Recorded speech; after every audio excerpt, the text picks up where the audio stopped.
Olá, pregador, seja bem-vindo para mais um vídeo que vai te ajudar. Hoje eu vou mostrar para você todo o processo que vai no momento da escolha do texto bíblico até o ato da pregação. Se você compreender bem esse processo, você vai se livrar de alguns erros e vai entender onde fica a tal da hermenêutica, da exegese durante o processo de preparação de uma pregação. Não se esqueça de uma coisa que eu já falei em outros vídeos aqui, que todas as vezes que a gente vai preparar uma mensagem, nós precisamos estudar o texto, e aí envolve hermenêutica e envolve exegese, além da oração, claro, né? Mas é preciso atentar para essas disciplinas, e às vezes eu sei que vocês têm dificuldades para poder situar aí essas disciplinas dentro do estudo de vocês.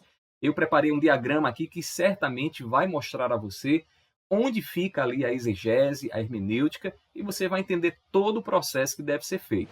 Então vamos ver aqui como é que funciona, qual é a lógica desse diagrama aqui. Observem aqui, logo, né, aqui embaixo, no canto inferior esquerdo, nós temos o texto bíblico. Então a gente começa o processo da pregação por aqui, escolhendo o texto, claro, orando, pedindo a Deus a entendimento, a luz, para que possamos enxergar o Evangelho na Bíblia Sagrada. Com esse texto escolhido, a perícope cortada lá, né, o corte sendo feito, a gente vai para o segundo processo, a segunda etapa do processo, que é o processo de interpretação. É nesse momento aqui que você vai ter que ter uma noção boa aí de hermenêutica e exegese. A hermenêutica, ela se preocupa com os princípios, é a hermenêutica que dá as regras para que você possa ler corretamente o texto.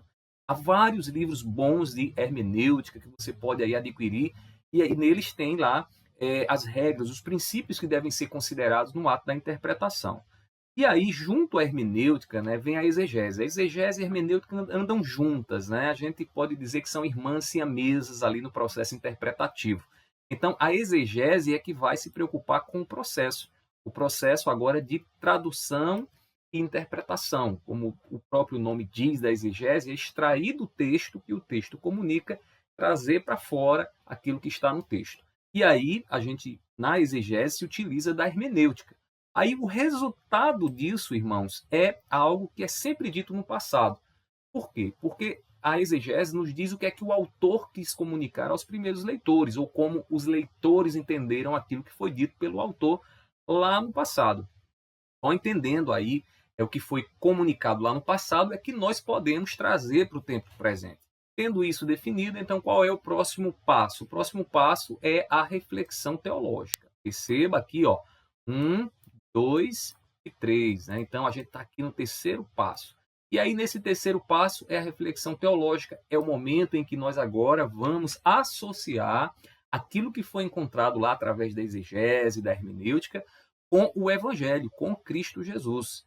Isso é importante ser feito porque nós não somos judeus e nem pregamos histórias do passado que não têm relação conosco. É o Evangelho que faz com que a mensagem que preguemos seja uma mensagem atemporal, dita em todo o tempo, independente de onde estejamos na história, ela é dita lá e ela tem uma palavra de Deus para nós. E aí a gente faz a reflexão teológica. Isso acontece quando nós somos capazes de, à luz do que foi entendido pela exegese, relacionar aquilo com o Evangelho, perguntando sempre o que é que Cristo tem a dizer sobre tal tema, sobre tal verdade. É algo que deve continuar sendo feito? É algo que já caducou, que já não se faz mais? É algo que aponta para o futuro, para uma realidade espiritual? Então, o Evangelho vai dar significado, um novo significado, aquilo que está lá, que vem lá da exegese. Então, o processo histórico gramatical, ele nos diz o que foi dito lá no passado, e a reflexão teológica, ela nos leva agora a entender o que é que aquilo ali diz para nós que somos cristãos, que servimos a Cristo Jesus. Considerem bem aí a revelação progressiva das Escrituras. A Bíblia não foi dada de uma só vez, né? Então, muita coisa foi sendo dita no decorrer da história. Algumas delas caducaram, outras permanecem. Com isso definido, irmãos, é que agora a gente vai para a etapa final, que é a parte da homilética. Percebam aqui onde é que a homilética tá vendo? Ela vem lá, ó, depois da exegese, reflexão teológica, é agora que entra a homilética. E às vezes eu vejo que alguns de vocês têm um desejo, né, de ir logo para a homilética, sem entender esse processo anterior, né, que dá aí substância e fundamento à pregação. Quando nós entendemos o que o texto diz à luz de Cristo Jesus, é que nós somos capazes, então, de dizer para as pessoas dos nossos dias o que é que Deus está dizendo para elas. Agora percebam que eu coloquei aí algumas linhas pontilhadas, vermelhas, que são linhas de alerta para que quando você estiver estudando. Primeiro, cuidado para não pegar o texto e vir direto para as pessoas de hoje, porque este caminho aqui é um caminho problemático. Nós iremos descontextualizar a mensagem e aí faremos a Bíblia dizer o que nós queremos e não o que Deus quer. É um erro, não siga esse caminho. Outro caminho é o caminho esse caminho aqui, ó, do centro, né, da diagonal, né, que vai até a cruz. Aqui é o caminho da alegorização, da espiritualização, onde você tem um texto e o seu desejo é dizer alguma coisa do evangelho. Agora, detalhe, você não considera a história, você não considera a gramática, você não considera a intenção autoral, simplesmente você quer comunicar algo do evangelho. A intenção é boa, mas o processo está errado.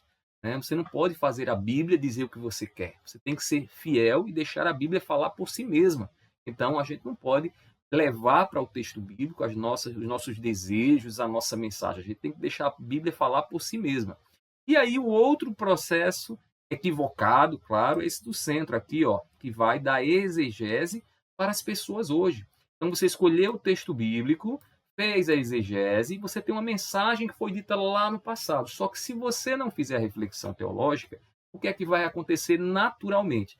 As pessoas elas vão receber um texto sem a graça, e aí um texto sem a graça e a misericórdia de Deus em Cristo é um texto pesado, legalista, moralista, além de o pregador correr o risco de ser um pregador, né, intelectual, erudito, né, com muitas informações, pouco evangelho, pouca graça, né? Então, para que você não incorra nesse erro aí, evite ir logo da exegese para a aplicação. Passe primeiro por Cristo, pela cruz de Cristo, pelo evangelho, para só depois você fazer a aplicação às pessoas dos nossos dias. Meus irmãos, esse é o processo que vai do texto até a pregação.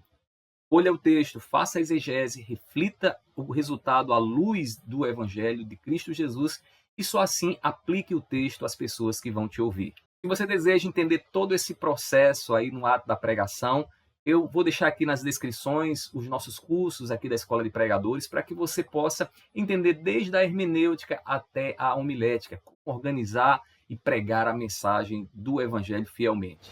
Não se esqueça também de deixar aqui o seu joinha e também se inscreva no nosso canal. E se tiver alguma dúvida sobre esse processo, ou você faz um processo diferente, não sei, coloque aí nos comentários. Será um prazer conversar com você. Que Deus seja sempre glorificado na sua vida e no seu ministério. E até o próximo vídeo. Tchau, tchau.